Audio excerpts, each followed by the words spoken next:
Shabbat Zachor, Parashat Vaikra.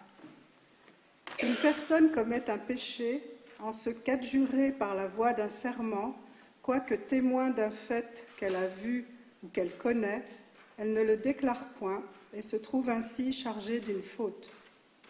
Ou si quelqu'un touche à un quelque objet impur, soit au cadavre d'une bête sauvage immonde, soit à celui d'un animal domestique immonde, ou à celui d'un reptile immonde, et que, sans s'en apercevoir, il se trouve ainsi souillé et coupable, ou s'il touche à une impureté humaine, quel que soit le degré de souillure qu'elle occasionne, et que, ne l'ayant pas su, il l'ait ensuite appris et soit devenu coupable.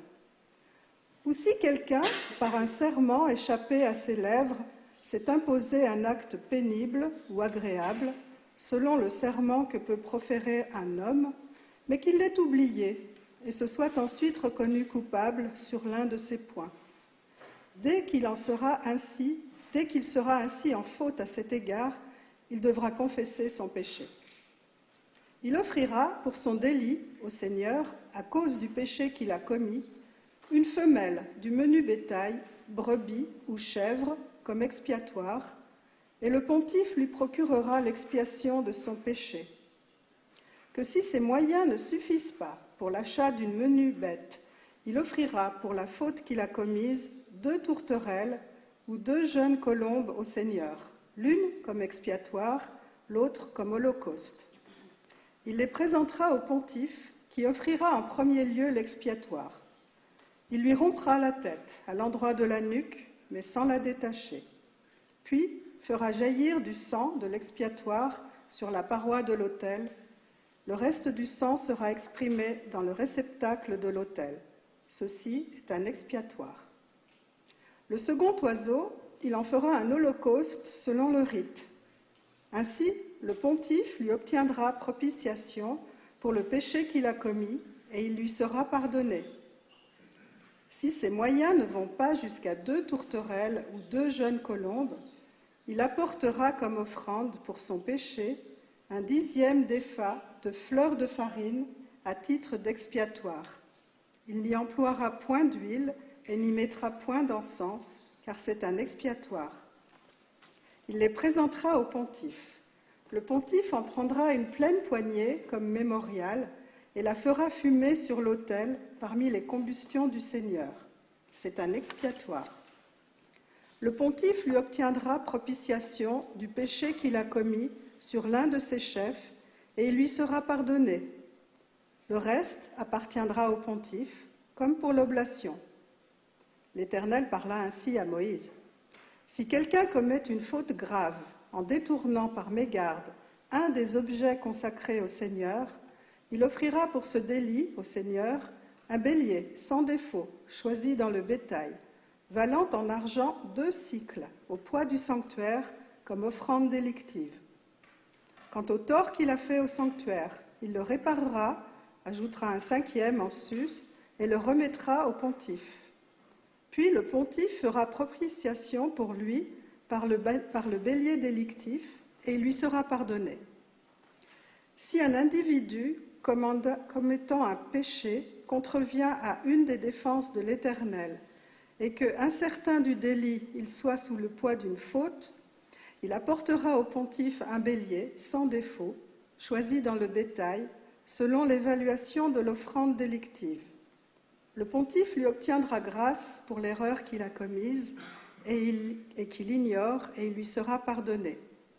C'est une offrande délictive, l'homme étant coupable d'un délit envers l'Éternel. L'Éternel parla ainsi à Moïse. Si un individu pêche et commet une faute grave envers le Seigneur, en déniant à son prochain un dépôt ou une valeur remise en ses mains, ou un objet ravi, ou en détenant quelque chose à son prochain, ou si, ayant trouvé un objet perdu, il le nie et a recours à un faux serment, enfin, pour un des méfaits quelconques dont l'homme peut se rendre coupable, lorsqu'il aura ainsi péché et reconnu sa faute, il restituera la chose ravie ou détenue par lui, ou le dépôt qui lui a été confié, ou l'objet perdu qu'il a trouvé. Merci.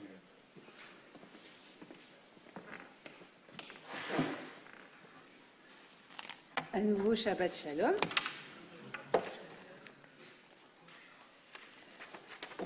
With great power comes great responsibility. Un grand pouvoir entraîne une grande responsabilité, disait Oncle Ben à Peter Parker, alias Spider-Man.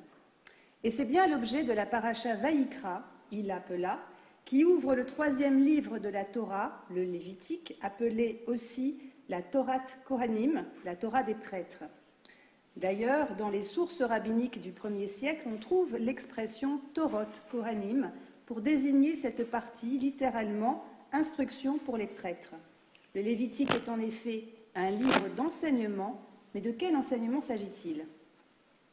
Dans Vaïkra, qui se situe au milieu des 5 premiers livres de la Torah, au cœur même de la Torah, Lève, la racine de Lévi ou Lévitique, on y trouve en effet force de principes, de règles, de lois, souvent relatives au service du temple, et ici concernant les offrandes et sacrifices à apporter en cas de transgression. Ces sacrifices sont appelés korban, de la racine karov, qui signifie s'approcher. En effet, ces sacrifices permettent d'approcher la divinité pour lui rendre grâce ou implorer son pardon pour les fautes commises.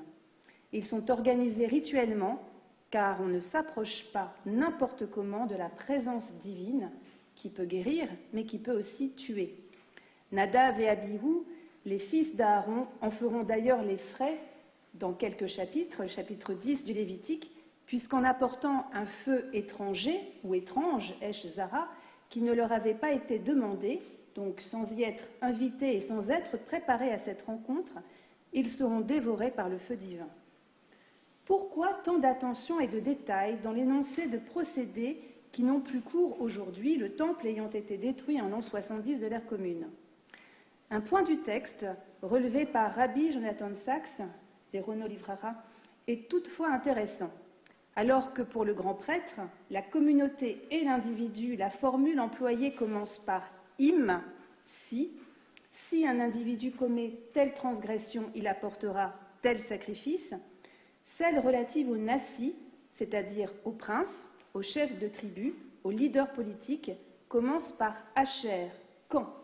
Quand le nassi commet une transgression, il apportera tel sacrifice. C'est comme si le pouvoir spirituel, représenté par le grand prêtre, de par l'essence de son activité et son objectif, et auquel le peuple, de la communauté jusqu'à l'individu, doit s'associer, était moins enclin à la transgression que le pouvoir temporel, représenté par le nassi, plus exposé aux tentations du monde. Lord Acton, historien et homme politique anglais, écrivait à la fin du XIXe siècle « Le pouvoir tend à corrompre et le pouvoir absolu corrompt absolument.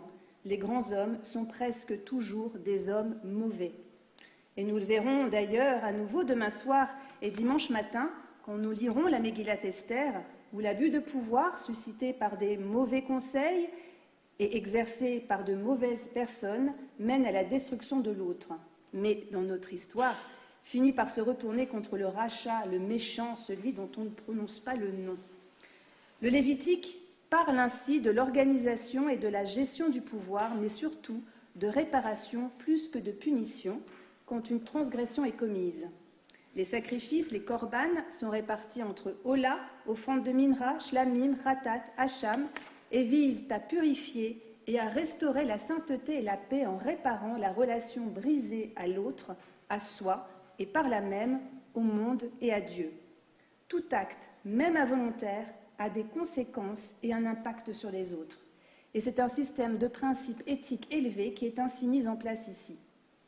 Dans cette catégorisation des fautes incluant la légèreté, l'imprudence, l'induction d'autrui en erreur, même accidentellement, la rétention volontaire de preuves, le mensonge, le vol, le traitement injuste d'autrui, plus le statut de la personne est important et plus grande est sa responsabilité.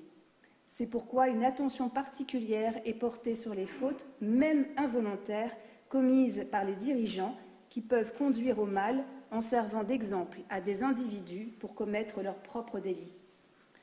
Ainsi, la faiblesse humaine, celle de l'individu jusqu'à celle des personnes les plus importantes de la communauté, loin d'être niée, est prise en compte et encadrée pour pouvoir être dépassée.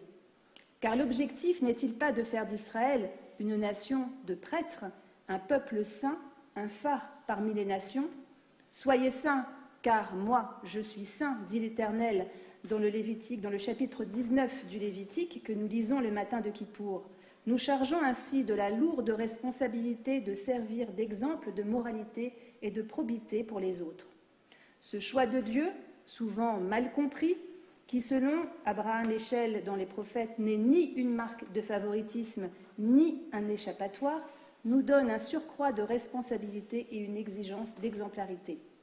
C'est ce que le judaïsme appelle le monothéisme éthique et qui existe aussi dans les autres religions monothéistes, mais qui a été instauré par le premier Hébreu et notre premier patriarche, Abraham.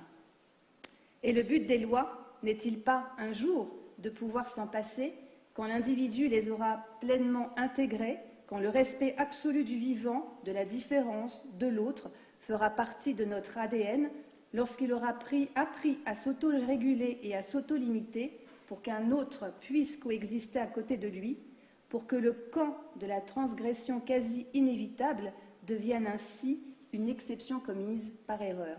Shabbat Shalom.